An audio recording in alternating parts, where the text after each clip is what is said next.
que vocês acham aí? Quer começar aí, Edu?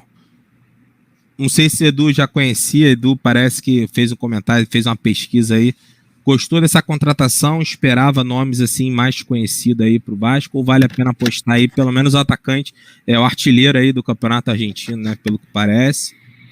Vê com bons olhos aí a chegada aí do Pablo? Ou é mais uma aposta aí que a gente vai ter que esperar mesmo? Como é que você vê? Olha, então, eu particularmente eu não conheço o jogador, né? A torcida ela tem muita essa questão de nome de peso, né? Influencia bastante nas opiniões dos torcedores, né? Eu procuro sempre ver por uma linha de ação mais técnica, né? O jogador de peso é aquele jogador que ele é contratado, se encaixa no modelo de jogo proposto e entrega resultado, independentemente de nomes, né? Por exemplo, Yuri Lara não é um jogador, não é nome de peso. No entanto, na Série B ele se encaixou no modelo proposto, entregou números altíssimos na competição, foi um dos destaques do time. Então, para mim, reforço de peso é isso. Eu gosto muito de analisar a característica do jogador. Então, eu vi um vídeo dele, né, alguns minutos, né, de um vídeo dele, e percebi que ele tem um estilo muito parecido com o do Pedro Raul.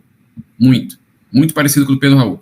Um jogador, né, finalizador, um centroavante finalizador, um centroavante que ele vai precisar ser alimentado, né, para poder produzir, ou seja, vão ter que criar condições para ele finalizar, né? Era o mesmo caso do Pedro Raul, mesmo estilo. Claro que assim, você ter jogadores do mesmo estilo é uma coisa.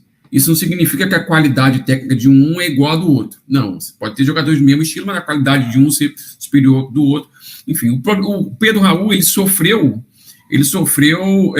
porque ele eu acho que tem ainda, né, problema crônico de construção de jogadas, né, e muitos jogadores jovens no elenco, do meio para frente, tomando diversas decisões erradas.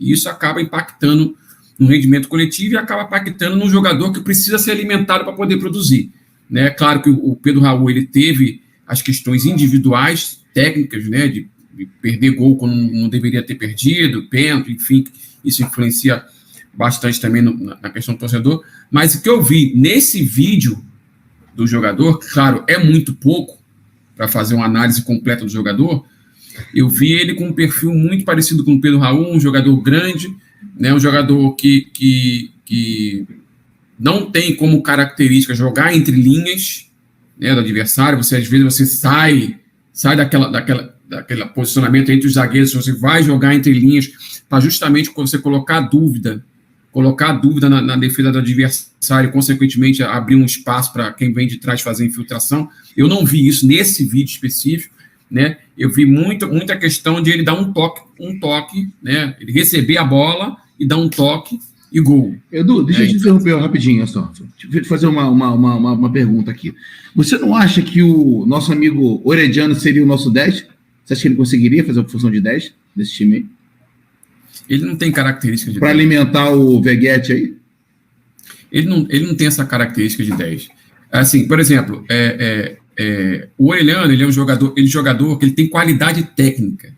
Então, assim, ele tem qualidade técnica, então as pessoas acham, não, ele pode ser o 10. Pode, porque ele tem qualidade técnica, mas a característica intrínseca dele não é de um camisa 10, né? Compara, por exemplo, o comportamento do Praxedes em campo contra o Corinthians e o comportamento do Orelhano é totalmente diferente, né? O Praxedes é um jogador mais lento, mas ele pega na bola, toca, aponta, aonde tem que receber. Ele seria um 8, Edu. O Praxedes é um 8.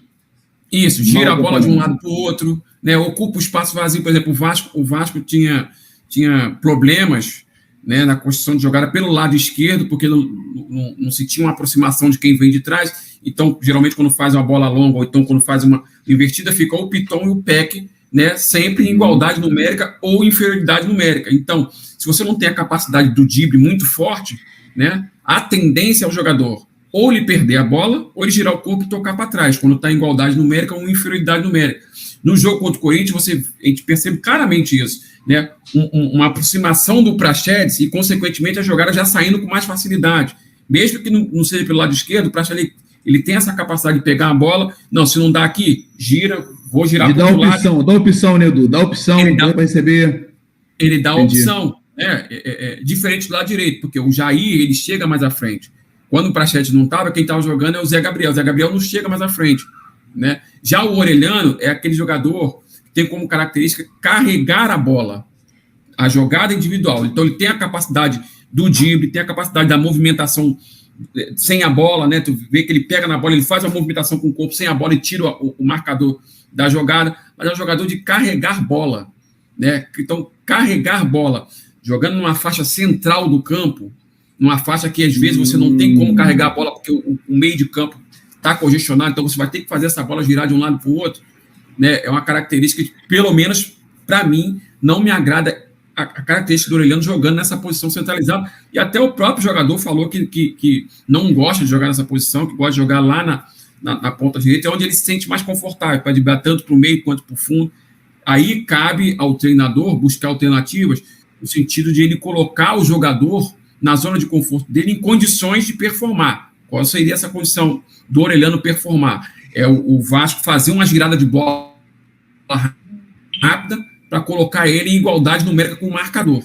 Aí o potencial dele pode aparecer e pode ficar bem claro. Se ele marcado por 2, ele já tem essa facilidade de passar, que nem foi contra o Corinthians, que sai o gol do PEC. Imagine você colocar ele numa condição de mano a mano, né? Isso aí é a questão do treinador. Por outro lado, não espere ele fazer um papel defensivo que nem o Gabriel Peck faz, ele não vai fazer. Então, para isso, você tem que criar alternativas. Uma delas é colocar um volante lá, né, para dar o primeiro combate e consequentemente, faz toda aquele balanço, né, dos volantes para poder cobrir o outro volante. Então, enfim, em bloco, né? Seria em bloco, né?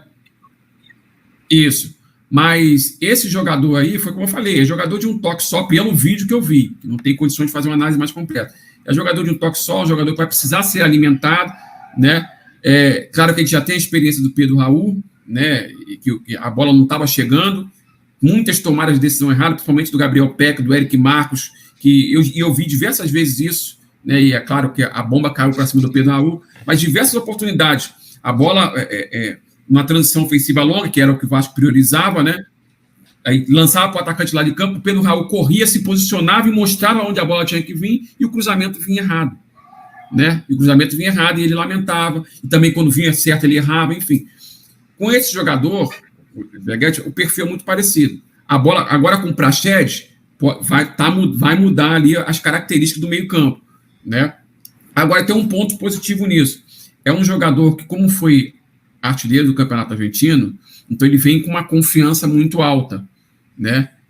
Em contraste com a confiança do elenco do Vasco, que está praticamente no fundo do poço. Então, ele é um jogador que se conseguir ser alimentado, por exemplo, que nem o Figueiredo foi contra o Atlético Paranaense e o Paraguaio foi contra o Corinthians, né? Numa bola, ele tem condições de colocar lá dentro e aí tudo se reverte. Porque o problema do Vasco é quando sai atrás, que a confiança vai para o fundo do poço. Mas tem que sair na frente da partida. E aí vai se defender, né, e segurar o resultado, que é normal nessa primeira fase aí, para tentar quebrar esse ciclo de derrota, e depois, com o passar do tempo e a sequência de vitória, aí a confiança vai aumentando. Mas existe esse ponto positivo. Bolas que o Figueiredo recebeu e que perdeu o gol, por exemplo, contra o Atlético Paranaense, pelo fato da confiança do jogador estar muito mais alta por ele ser artilheiro do Campeonato Argentino, ele pode ter, ou pelo menos aumentam as chances, né, de ele acertar e fazer o gol e, consequentemente, mudar o resultado, o histórico da partida naquele momento. Mas foi isso que eu vi. E tem um detalhe, né, Edu? Vem com o respaldo, tem um detalhe, né? Vem com o respaldo do treinador, que também é importante. Verdade. Né?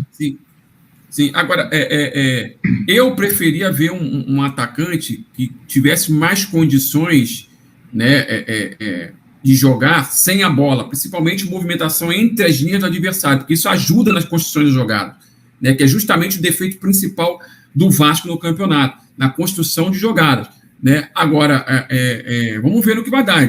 Só resta a gente torcer para que ele coloque as bolas para dentro, o que o Figueiredo não está conseguindo, que o Paraguai não conseguiu contra o Corinthians.